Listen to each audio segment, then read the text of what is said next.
আচ্ছা, যে ক্রেডিট স্কোরটা তো এখানে মানে খুবই গুরুত্বপূর্ণ একটি ভূমিকা রাখে। ক্রেডিট স্কোরের ব্যাপারটা এর কি কোনো একদম লোয়েস্ট কোনো স্কোর মানে মানে আছে কিনা? বার আছে কিনা?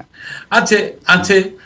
যারা W2 কিংবা ট্যাক্স রিটার্ন শো করে কোয়ালিফাইং মর্টগেজ হিসাবে যারা লোন করতে চান এবং তাদের ক্রেডিট খুব, দেখেন আজকাল একটা লোন করতে গেলে মিনিমাম 700 ক্রেডিট স্কোর দরকার।